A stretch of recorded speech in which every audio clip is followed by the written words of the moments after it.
Alam mo, kapag mag-a-abroad ka, dapat buo at malakas ang loob mo.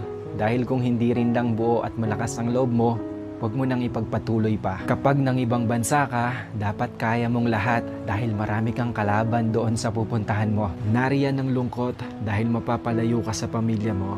Isa yan sa pinakamalakas na kalaban na pwedeng umatake sa'yo. Nariyan din ang takot.